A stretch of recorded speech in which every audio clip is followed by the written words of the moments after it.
Welcome to the iClone tutorial on putting your face on the characters inside iClone. Let's start by selecting our head menu from the top section. And then we want to load our photo into iClone by selecting Load Image. And this is for creating the face. So inside iClone, it's best to always import a photo that's forward-facing. You also have the ability to import photos that have a profile as well, and we'll show that step later. Once inside iClone, your photograph can be color settings. You can adjust brightness, contrast, hue, saturation inside iClone. And then you also have color balance that you can adjust for your photo if you need any pre-adjustment. Or you can rotate the photograph in case it is not on the right axis. And once you have your photograph edited and rotated properly, then we want to use the crop tool to select just the face inside the photo. Then we'll select the check mark and confirm our crop.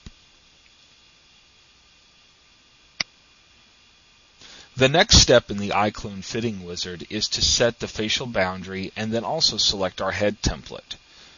So we'll start by changing the head template to the female.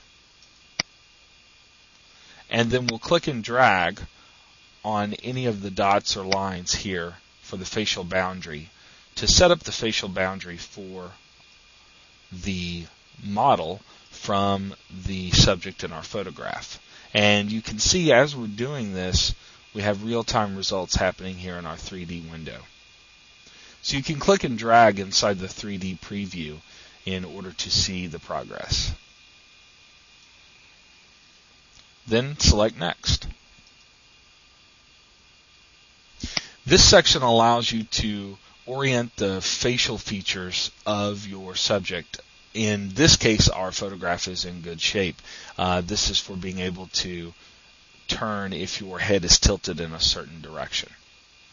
And that's what this tool is for. With a forward-facing photograph, you will rarely need to do much adjustment here. Select Next.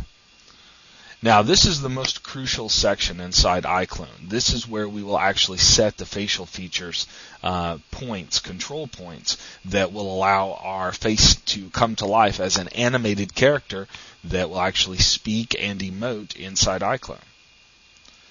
So I'm adjusting the eyebrows here by clicking and dragging on the control points. Or I can select the line as I'm doing so with the eye here. As I move the eye, you're going to see that both eyes move. This is because we have a tool that allows you to mirror each individual facial feature. So we can turn that mirroring tool, it's found here. We can turn that off, and that gives us independent control over just a single feature. For best fitting, I suggest to use the zoom tools and then try and get your image fitted as closely as possible using this tool.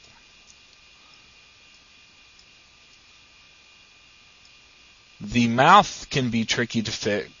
Basically, all you need to do, though, it's very simple, is to remember that you just want to make sure that this line is the seam between the lips, because this will show you where the character will actually talk whenever the mouth opens. So now that we've got that adjusted, we can back out to see our results. And make some adjustments with the eyebrows.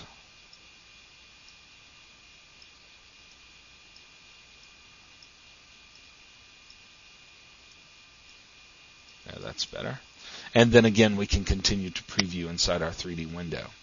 Now, the shape of our actual subject inside the 3D panel, the face shape might not be exactly what we're looking for, but we'll be able to further refine the face shape in the next step inside iClone.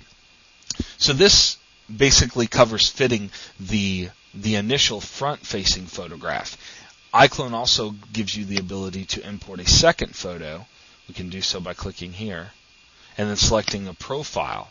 You can just simply open another image here to import a profile photo inside iClone. So something like this example here is what we would want to import. And then these bars allow us to blend between the two textures so that you can create a full 360 version of your subject from your photograph.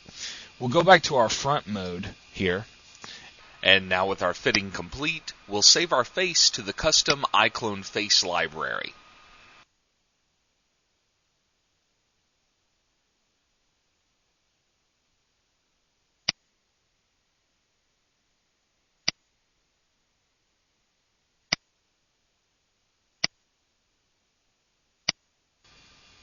Now our head appears inside our custom library, and it's been added here as face 12, which is what we named it.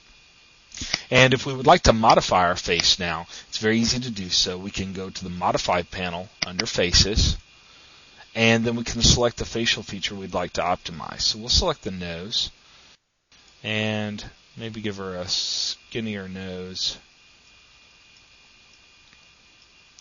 and resize it a bit. You can turn to see the results also in the preview window. They are real time.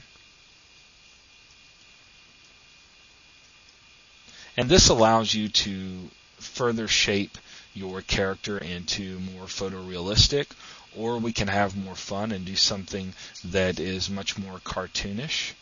And so I'm just going to flip through some of the tools here and show you some of the fast possibilities.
We've got some elf ears hiding in there now.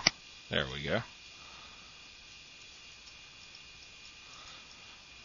And you have complete control over mouth size, mouth position, lip thickness, complete control over all the facial features inside your character. So iClone makes it easy to create your own 3D characters from a single photograph, either JPEG or bitmap. Import that photograph inside iClone and use the iClone's facial fitting editor, which we demonstrated here today, to transform your photograph into a fully walking and talking 3D character. Thanks for viewing this tutorial on iClone.